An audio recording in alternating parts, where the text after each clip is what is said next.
welcome to a screencast about getting up and running with Datomic.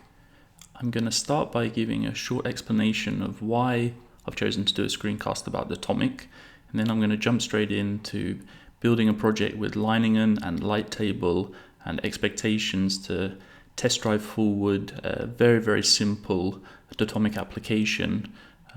Just the back end, no web front end, no business layer, just the database side, the schema, and some basic queries against that schema. Okay, so let's talk about why Datomic. There are a lot of exciting projects happening right now in the Clojure ecosystem. And for me, one of the most exciting is actually Datomic.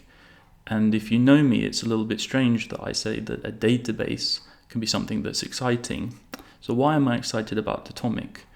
Well, I'm not going to spend too much time on what Datomic is or how it works or the architecture, because there's lots and lots of good material out there for understanding that. Both Rich Hickey and Stuart Halloway, who are the creators of Datomic, are very, very good at explaining things, much better than I am. So just do searches on infoq.com or in YouTube, or even have a look around the Datomic homepage. There's overviews and talk about the benefits and other things.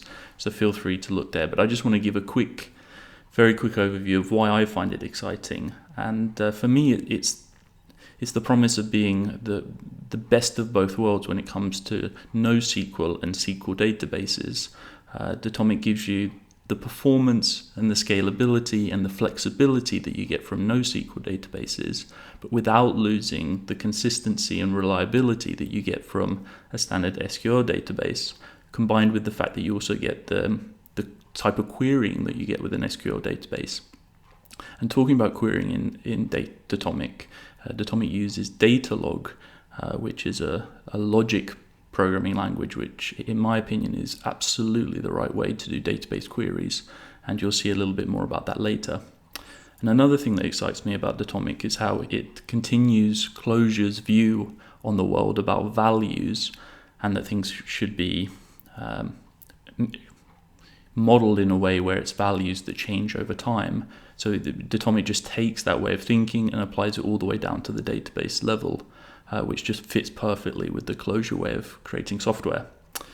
And another thing that I like about it is that it gives you an out-of-the-box in-memory database that you can use for development and testing. And people that know me know that I'm a big fan of test-driven development, and it's perfect to just be able to start up an in-memory database and get testing against it straight away without worrying about what's going on in the background or how you're going to blow away the database and things that you tend to have when you have a more traditional database setup. But what about, so that's what the things that are good about it, but of course not everything can be good about it. So are there any downsides? Yeah, there are a couple actually. One of the decisions that they made in terms of the architecture is that they made Datomic to be read scalable but not write scalable, which means that I'm not exactly sure about the performance figures of Datomic, but my guess is that if you're talking about web scale writes, for example, something like Twitter, it may be that Datomic wouldn't be the right solution for you. So that's something to think about if you really need to scale up the writes. Another downside, if you look at the web page here, you see that there's a pricing page. It's not open source software, it's proprietary, although they do have a free version, and that's the one we're going to be using today. But the Pro Edition, which gives you access to the more types of storage solutions, cloud-based storage, etc., does actually cost money. Compared to some of the Oracle invoices I've seen, it's surprisingly cheap, but it's definitely going to be, this could be a deciding factor for some people choosing it for their open source projects or even projects at work. So those are a couple of the downsides, but for me the pros are outweighing the cons right now, and it's definitely got me excited enough to be looking into it. So let's hop straight in and let's try and get a project up and running using Datomic. So if we open up a terminal, we can use Leiningen to build us a new project. So we're going to do line new, and we're going to create a very simple schema, a very simple database that's just going to store information about pet owners and their pets. So let's call the project pet owners. Okay, so Lightning is doing its magic and creating a new project. While it's doing that, we can open up Light Table. Okay, so it's successfully created a new project. And let's open up the workspace and pull in that project that we just created. Pet owners, there it is. Let's open that up. Again, it's the standard Lightning and project structure, and let's open up the project CLJ. Let's close the welcome and let's zoom in a bit so you guys can see it a little bit better. Okay, so the first thing we're going to want to do is to pull in the dependencies that we're going to be using. So what we can do is we can go to a website called clojars.org and we can search for the latest version of Datomic. Datomic free. Okay, so it's version 4159, that seems to be the latest from September 10th, so it's very recent. So let's add that in as a dependency, and we also want to add a dependency to expectations, the unit testing framework. So let's see which is the latest one, 1453, let's grab that.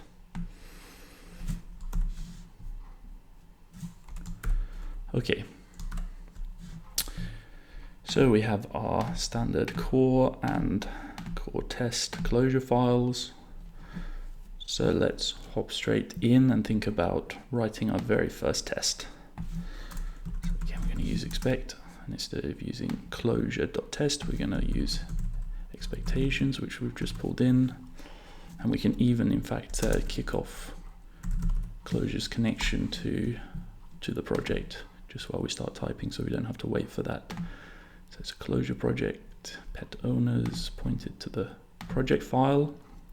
Okay, so that's connecting. Yes, so what is it that we're going to be doing here? So we're going to be creating a schema, and we're going to be writing some tests that check that our database query functions are returning the expected results. So let's start with a very simple test. So we're going to expect an owner called John. When we do a couple of things, we're going to first add a pet owner called John. And then we're just going to have a function that we're going to call find all pet owners and not pass in any arguments to that one. But as I was saying at the beginning when I was talking about some of the pros of Datomic, one of the pros is you get a free or out-of-the-box in-memory database. So what we're going to need to do is create that out-of-the-box in-memory database. So let's define a function here that's going to help us do that. So create, let's call it empty in-memory DB. No arguments.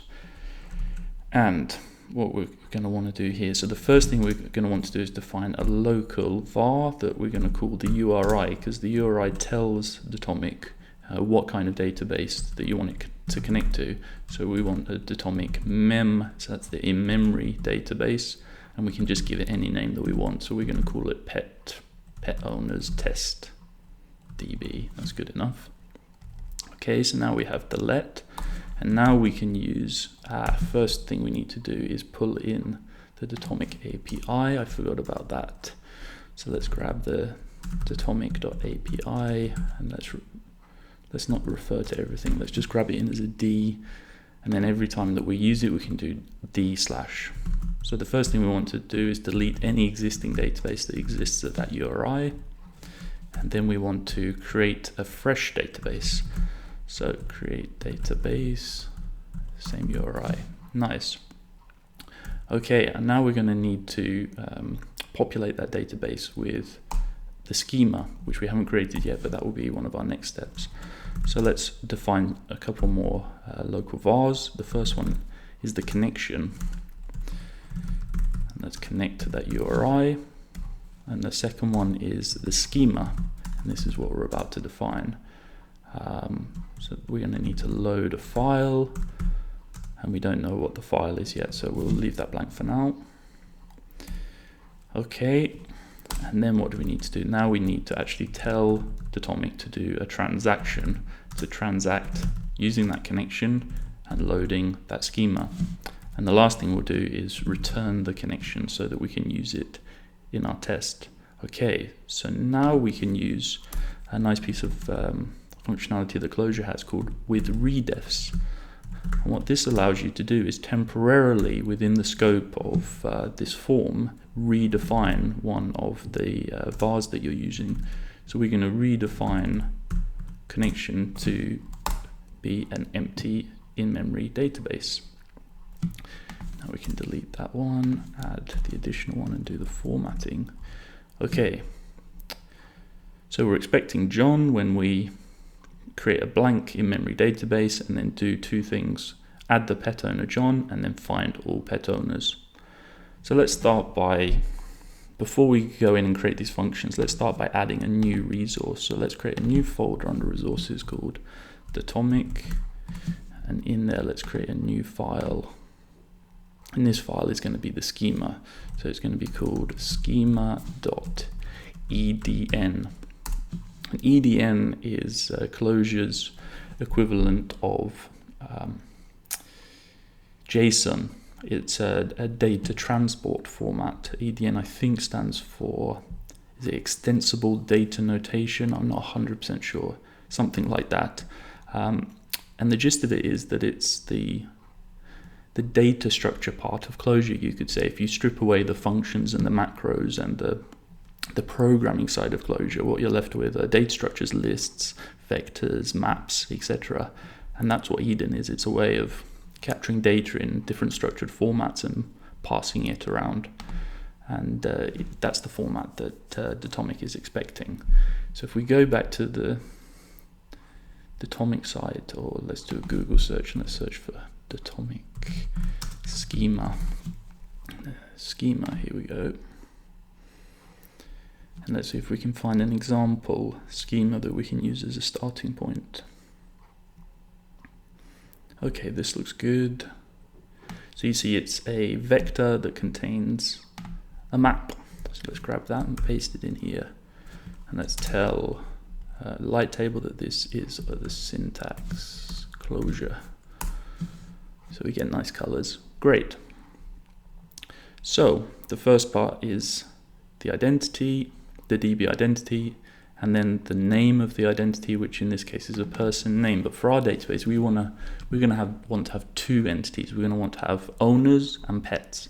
So let's start with an owner, and we can leave it as name, and it's of type string. The name is a string, cardinality 1. Each person has one name, and instead of a person's name, let's call it an owner's name. Yeah, that looks pretty good. So what else are we going to be needing? Let's copy this part. And let's add the next part of the schema. Okay, so that's the name. So we're also going to want to have pets that have names. So let's have pet name. That's also type string. That's also cardinality 1. And the documentation should be a pet's name. And we'll install that in the main DB. That's fine. And now we're going to want to also create a reference that links an owner to their pets. Let's copy one more time. And this time it's going to be owner pets. And this time it's not of type string, it's of type ref or reference, because this is a reference.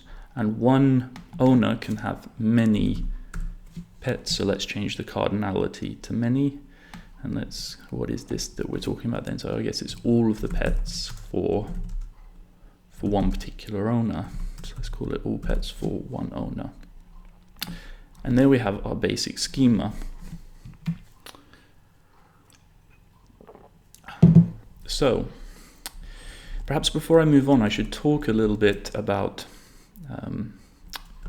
how Datomic views data. Very, very briefly. Like I said, you should go and watch all the screencasts and read all the documentation to get a much better view of this. But if I can just talk about this briefly. So Datomic represents data as a 4-tuple, or I guess it's a quad, you could call it. So you have an entity, an attribute, the attribute's value, and then a representation of time, which is actually represented by a transaction, but we can call it time for now. So, and this is what Datomic calls a datum, which is why I guess that's where the name Datomic comes from. And a datum you can think of, and I like to think of it normally as just calling it a fact. Each time that you're adding something to the database, you're adding a new fact, and you add a fact about an entity. So let's say in this case about an owner, and you say this is a particular attribute of that entity, in this case the name, so the owner is the entity and the name is the attribute, and then the value will be their actual name. In the case of our first example, we're setting the name to be John, and the time is something that that's managed automatically by Datomic, so we don't need to worry about that. But what that gives us is some really nice flexibility around asking the database, how did you look like on this particular day last year or last month? And you can do very nice queries around time as well as the other parts of the fact. Okay, so I think we have our basic schema set up, so let's save that. And then let's hop back here, and now we can tell it where the schema file was. So where exactly is that one? So it's in resources /Datomic /schema.edn. Okay, so let's save that. And in fact, we can even start to get, if I open up a terminal, we can even start to get expectations running. Oh, and one thing I didn't mention as well is I haven't actually pulled in line auto expect, which is what we're going to be using to automatically run these tests into the project. And that's because it's also possible, if we open up Finder, I can show you guys, it's also possible to add it to your line profile. So if we go to my home directory and view the hidden files, within line you have this profiles.clj. If we open that one up, you can see that I have line auto expect added to my plugins here, which means that when I start a new project, I don't need to add it each time, because I'm pretty much always going to be doing test-driven development, so I'm always going to want this one. And if you're following along with this, don't worry about the ancient or the Datomic or the vanity or the install location for now. We'll come back to those, but you definitely need line auto expect either there as a profiles plugin or within your project, however you like to do it. Okay, so let's go back to the terminal and let's go into our, what do we call it, pet owners, that's right. And let's start up line auto expect. I guess it's going to fail right now because we haven't actually implemented those functions yet, but that's what we're about to do.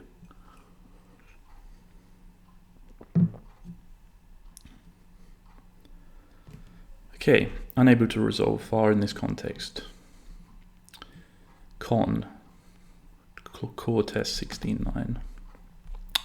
Core test 16.9. Okay, I think that's because in core we don't have a con yet. So let's go to core, let's get rid of foo, and let's define a con straight away, and we can just set it to nil for now. And what was the first function that we're expecting? Add pet owner John. Okay, so let's write that function. Add pet owner, and then it's going to take one argument, which is the owner name. Okay, so this is where we get our first hands-on with actually manipulating these datums or facts within Datomic. So the first thing we want to do is add an @ symbol for dereferencing a reference, and then we want to do the transact, the same one that we did to execute the schema, and we tell it that it's the connection that we're going to be using, and this is where we pass in a closure data structure which tells Datomic what fact we want to establish.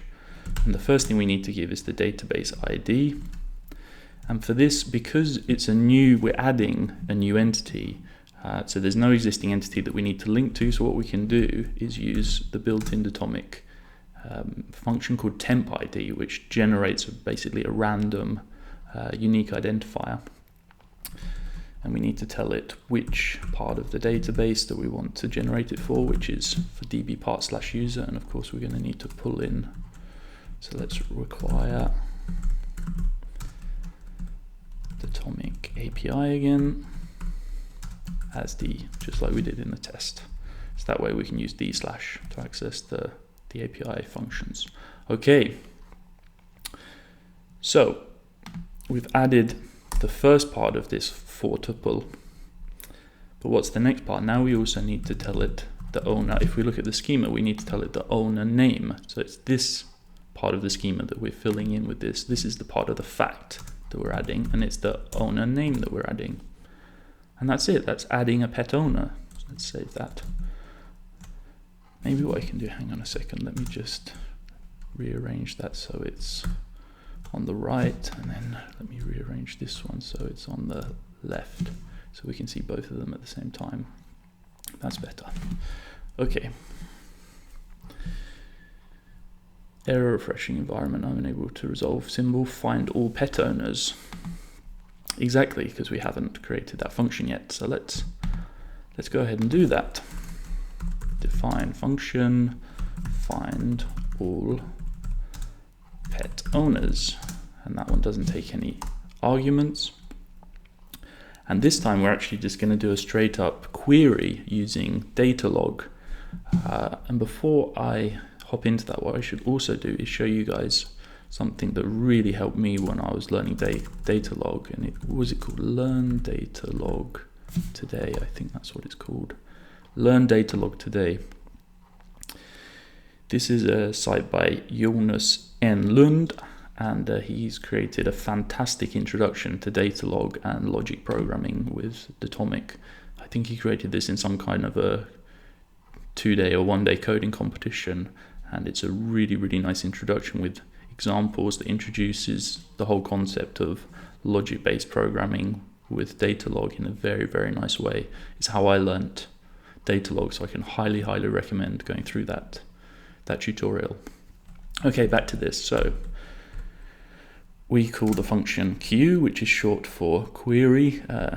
Datomic subscribes to the closure way of thinking that if you use a function a lot, it should be very short, and DQ is certainly very short. And then we want to quote and pass in our query. And let's start with a find, and then we need a variable owner name. And we need to say where, and this is where we're lining up the fact with what we're trying to return. So what it is owner name and owner name. So let me try and briefly explain what's going on here, because this probably looks like gobbledygook if you've never seen logic programming before. So the gist of it is that anything with a question mark in front of the name of a symbol says that's a variable. This is something that's going to be changing. And what we're saying is we want you to return the owner name that matches this where clause. And this underscore says, I don't care about this. Give me all of these. And this, if you remember, if we go back to our schema, the first part of this for tuple is the entity. So this is saying all entity IDs. I don't care. Give me return all of them. Oh, I've just seen a typo here. There should be owner/name. So give me all entity IDs where the owner name is owner name, and we haven't supplied owner name. So what this is actually going to do, because of logic programming's wonderful black magic in terms of doing its own joins, is going to return all of the owner names. Hopefully, fingers crossed if I've done this correctly. Okay, and then we need to tell Datomic which connection, which database. So it's with that connection that's nil, but because we're overriding it with redefs, it should be with the empty in-memory DB. So let's save that and see what happens. Okay, running tests. Failure.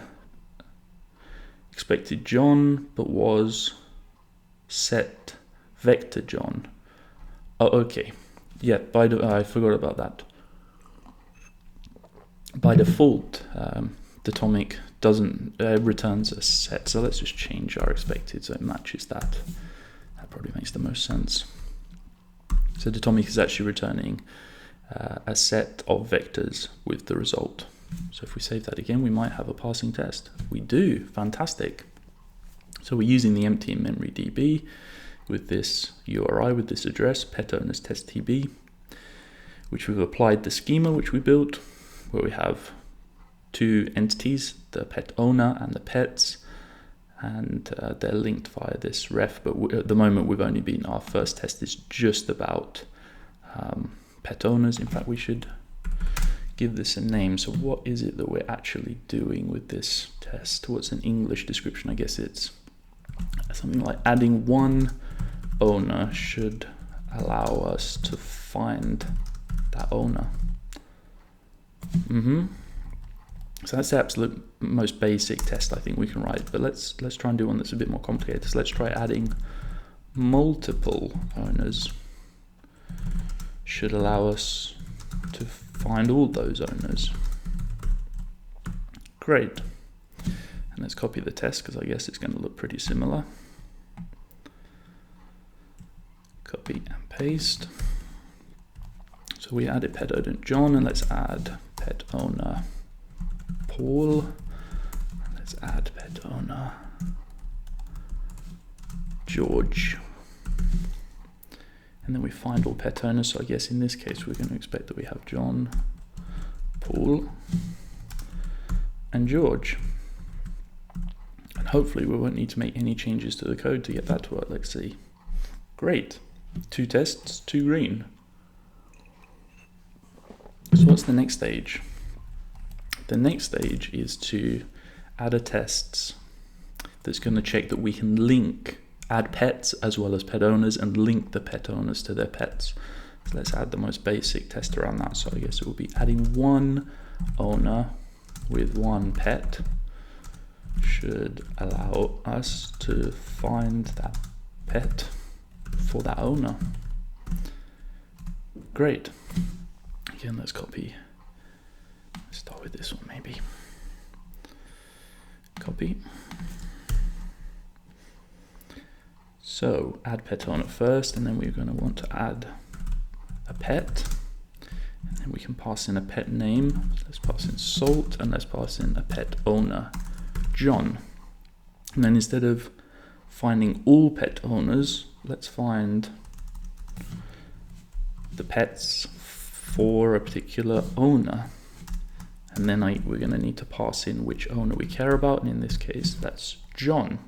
So let's save that, and we should have an error because we haven't implemented add pet or find pets for pet owner. So let's hop back to core CLJ and see if we can implement add pet. Let's do it under add pet owner. Okay, so we'll define a function add pet. We're just going to take 2 arguments. It's going to take both an owner name, let's start with the pet name, and the owner name. Okay, so what are we going to need to do here?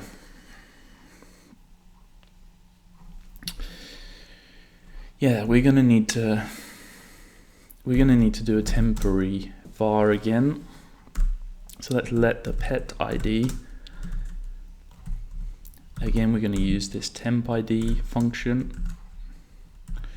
from db.part/user,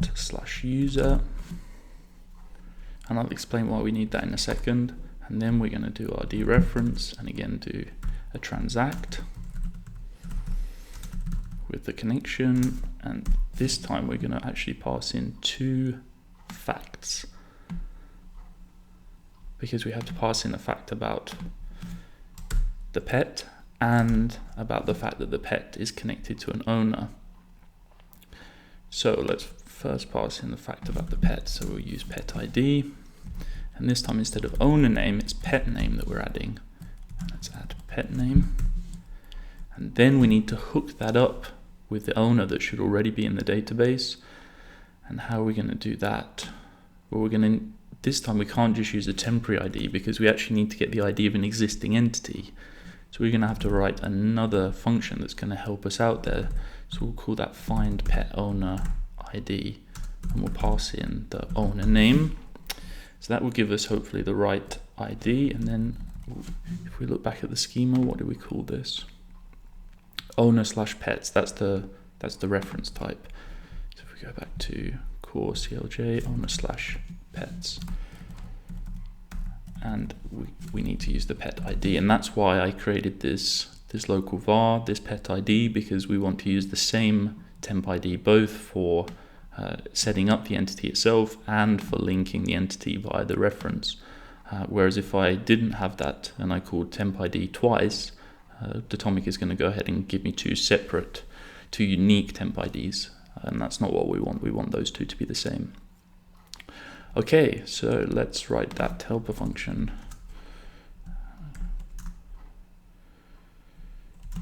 Helper functions, and this was called find pet owner ID.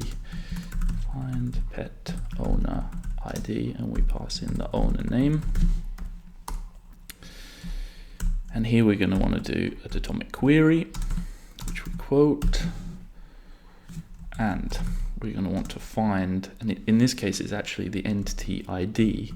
So I tend to use EID as short for entity ID, so that's what we want to find. And we actually have an input parameter this time, so we're going to need to use :in and tell it the database, which we just say $ because we just have one database, so we don't care about doing this against multiple databases. And then the variable is the owner name. And then finally we need our where clause.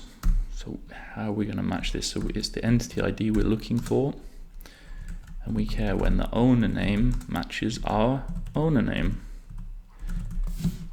Should be as simple as that. So this is saying find all cases where you can get this fact to match up with what's in the database, and that's when the owner name matches this owner name that we're passing in. Okay, and we need to add a couple of things there. The first thing we're going to need to add is the DB connection, and then secondly we need to actually pass the owner name from the arguments of the function through to the query. So that owner name will then get converted to being a question mark owner name. So this is the argument that gets passed in as an in parameter. Great, let's save that. Okay, we're running the test again. Error, refreshing environment, find pets for owner. Okay, yeah, we're missing that find pets for owner function, so let's add that. Defn find pets for owner. And this one takes one parameter, the owner name. And again, it's a query. Again, we quote. Again, we start with a find, and this time we want the pet name. That's what we want to return. And again, we have an input parameter, and we don't care about the data, or we want the default database. And here the input parameter is the owner name again. And the where clause is going to be a little bit more complicated this time, because this is where we're going to have to do the join and link up the various parts of our query. So we care about the entity ID of the owner name based on the owner name that we've passed in. So this will find us the owner entity that matches the name that we've passed in. Great, but what do we do? The formatting's a bit janky, let's fix that. But what do we do with that one? Okay, well then what we do is we say, okay, now we need to know all of the pets that owner has. Because the owner name is going to be matched based on the parameter that we've passed in, which will match the entity ID. This will automatically join with that entity ID and say, okay, well, let's find all the pets that match that one. And then we can say, okay, well, so what's the ID of that pet? And finally, we can say, okay, given now that we know the ID of that pet, we want to know that pet's name. And it's the pet name that we're finding. That's what we're returning out of this query, is this. So it will go ahead and it will run all three queries simultaneously and work out, okay, how can I balance these? How can I get it so that all of these balance together? So finding the owner name, return the ID, use the ID to find all of the pets, and using the ID of the pet because that's a reference to say, okay, well, what's the name of that pet? Great. maybe quite hard to follow if you haven't read up on Datalog yet, but hopefully you guys will stop the video and do that Datalog tutorial first, so this doesn't sound like complete gibberish to you. Okay, and again we need to pass in the owner name and the DB connection. Perfect, let's save that and see where we are with our tests. Okay, so our tests are running again, but we have a problem. Okay, so it says Salt John, concurrent closure, lang exception, DB bad keyword, can't find symbol support for.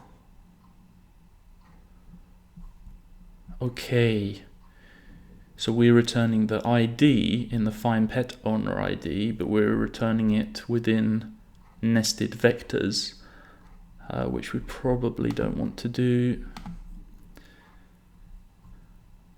because this is expecting just a straight ID, DB ID. So, okay, I think I know what we can do here. So what we can do is we can use the first function, and let's add some extra brackets and fix the, and what first does is takes the first element, which in this case would be a vector. So the first element of this vector is another vector, and then it does first again, so it will take the first element of that vector, which is the actual ID, which is what we want. So first should grab the ID out of that nested vectors. Let's try, let's save. Okay, still failing. Exception, expected John.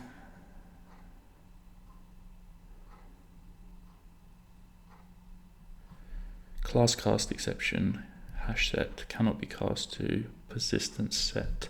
Let's look at that test.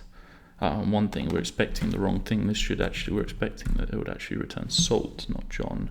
Find pets for owner John. Save that. Oh, okay, that was weird. So it was just that the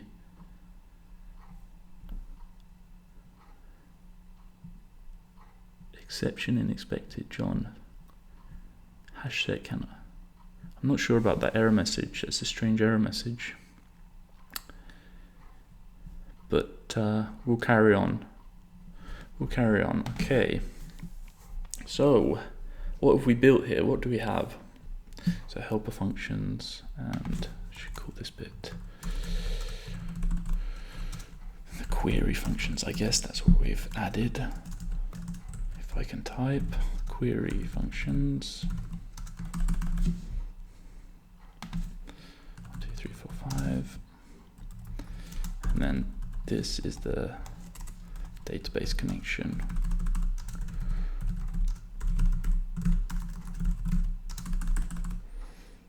Nice.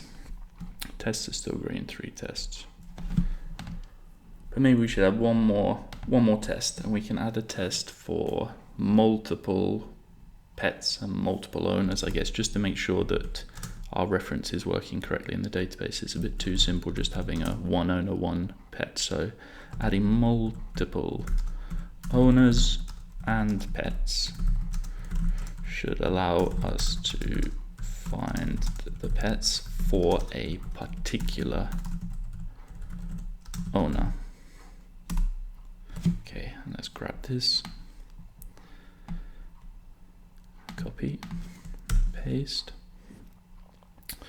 So John, so let's add another pet for John. So let's add Pepper.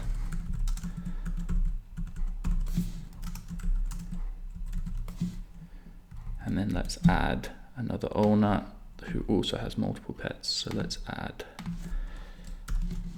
Paul, and let's give him the pets Martha and Jet. Change the owner to be Paul. And then if we find the pets for Paul, we shouldn't get any of the pets for John. We should just get Paul's one. So let's change this to be Martha and Jet. Let's save that and see how it looks. 4, okay.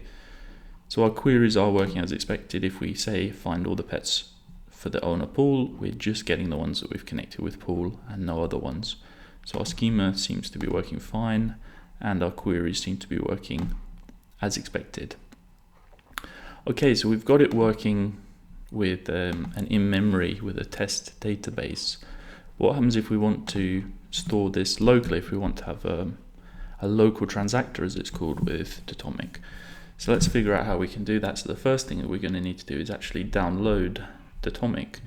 So if we go back to Datomic's homepage, you can get Datomic here, and you can download the free edition. And I've already downloaded the latest edition, but this is the one you want, 4159, the same one that we added to our project. Okay, and then what we can do is we can use a line plugin called Line Datomic. So let's take a look at this one. So this is a plugin that allows you to start and initialize your locally transacted Datomic database. The installation instructions are that we need to change our line profiles closure. So let's reopen that one. Profiles closure. And I said I'll come back to this, and we need to add line Datomic 2.0, which we have, and we need to tell it the install location of where we've installed. So I've just installed it in downloads. So you just need to point that to wherever you've installed it on your machine. Okay, anything else that we need to do? And in your project, we need to add the configuration that tells it where the schema is. Okay, so let's grab these and the profile. Let's copy those and go back to our project. Fix the formatting. So we're saying it's in resources. My one is not in schema, it's in Datomic. And it's not called my schema, it's just called schema. And I don't have any initial data loading going on, so we can get rid of that one. Okay, profiles, development, Datomic, resources, free transactor, template properties, DB URI, free localhost, MyDB. So what did we call it in the test? We called it pet owners test DB. So let's just call it pet owners DB. So we're going to need to grab this free transactor template property. So if we open up Finder, we go to downloads, let's turn off Datomic free, it's in config, yeah, here we go. So we're going to need to grab this one, let's copy that one, and let's find our project, pet owners, and paste it in resources, Datomic, here. Free transactor template properties, great. How do we refresh folder? Here we go. So now we have that here, and let's tell that it's closure. No, this isn't closure. I guess this is, what is this? Some kind of a shell script, maybe. Shell, yeah. How does that look? Yeah, that looks better. So it's just setting up some memory cache options and explaining what the port is. Fine. And we've told, if we go back to our project file, resources, and we need to tell it it's under Datomic free transactor template properties. Great, let's save that. And let's open up a new tab, and let's change into our pet owners, and let's see if we can start up a locally transacted. So it was line Datomic start, is that right? Line Datomic start, and I won't bother with the and, let's just try and start it. Launching with Java options. Let's see if we got all the configuration right. System started. Great. So that seems to be working. And then let's initialize it. So let's open up a new cd pet owners and do line Datomic initialize. Is that right? Initialize, yes. So that should initialize it with the schema that we told it about here. So we told it where to find the schema. So hopefully it will be able to find that, and we'll be able to initialize the database. Database initialized. Great. So now if we hop in here, I wonder what happens if we directly try adding a pet owner called, let's give them a different name, Bob, just so it can't be confused with the But this is where I think it's going to fall over, because we still haven't correctly defined the connections. This is where we actually need to tell our project a real connection, as it were, instead of just using nil and overriding it with the in memory. So what we're going to need to do is use Datomic's connect function and pass in a URI, which means that we're going to need to define a URI which points to our, so let's copy the URI from our project settings. So it was this one that we want. Let's grab that and paste it here for our URI and save that. Okay, I wonder if I need to refresh my, it's still connected. Let's try and do it without refreshing. What happens if I just try and run this? Let's escape from that. This will be interesting. Okay, it's returned a transaction, DB before, DB after. So it seemed as though it's persisted that. Let's see what happens if we say find all pet owners. Do we get Bob back? We do. So that's stored in our locally this has come up red. Oh no, it's just because I saved the file. The tests are all still green.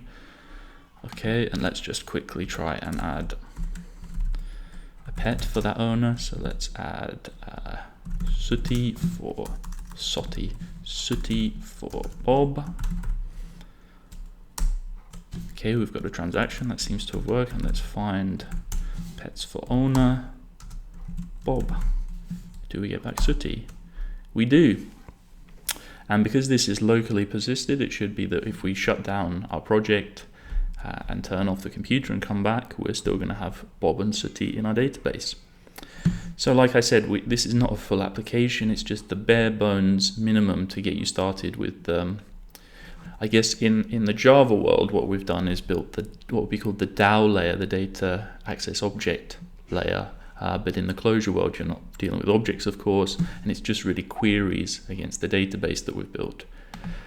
So let's just quickly go over what we've done. So I've talked about how you build a schema, and we have a very, very simple schema just with two entities, owners, pets, and a link between them. We've written some tests. I've showed you how to redefine vars. So this con that was just a nil, and it didn't matter because we were redefining it before each of our unit tests. But now that we are actually, our system is actually working against a real transactor that has local storage, we can actually define that and define the URI. I showed you how to use line Datomic to easily start and initialize your local transactor Datomic version. And hopefully it's been at least partially understandable and has encouraged you to look into Datomic and see if it's something that might be a match for your project.